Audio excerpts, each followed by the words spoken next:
பிரசாந்த் நடிப்பில் உருவாக்கியுள்ள அந்தகன் திரைப்படம் வரும் ஆகஸ்ட் 9 வெளியாக உள்ள நிலையில் அந்தகன் படக்குழுவினர் கோவை ரேஸ்கோர்ஸ் பகுதியில் உள்ள தனியார் ஓட்டலில் செய்தியாளர்களை சந்தித்தனர்.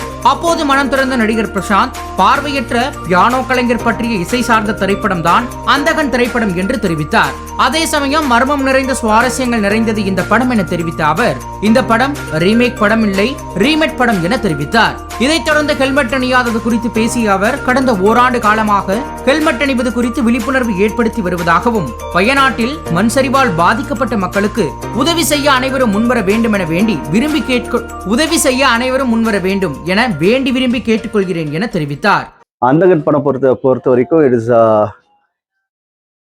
மியூசிக்கல், மர்டர் மிஸ்ட்ரி, த்ரில்லர், அது மாதிரி இட்ஸ் ஃபியூஷன் கலந்த மாதிரி ஒரு நல்ல படமாக வந்து அமைஞ்சிருக்கு. நல்ல சப்ஜெக்ட், வண்டர்ஃபுல் ஸ்க்ரீன் பிளே. என் கூட சேர்ந்து ஒரு நட்சத்திர பட்டாலுமே இருக்காங்க. Karthik sir, Simran, Priya, Samuthirakani sir, Yogi Babu, Urvashi madam, KS Ravikumar sir, அது மாதிரி சொல்லிட்டே போகலாம். வனிதா விஜயகுமார், ஹூவையார், மோகன் வைத்தியா, ஒரு கேலக்ஸி ஆஃப் ஸ்டார்ஸ் இதில் இருக்காங்க. இந்த படம் பண்ணும்போது நாங்கள் அவங்கள அப்ரோச் பண்ணோம். அவங்க உடனே எந்த ஒரு கேள்வியும் இல்லாமல் என் மேலேயும் அப்பா மேலேயும் இருந்த மரியாதையில் உடனே ஓகே சொல்லி இமிடியேட் எல்லாரும் வந்து they become a part of this movie. இது போன்ற வீடியோக்களை உடனுக்குடன் காண தொடர்ந்து இணைந்திருங்கள் வசந்த் நியூஸுடன்.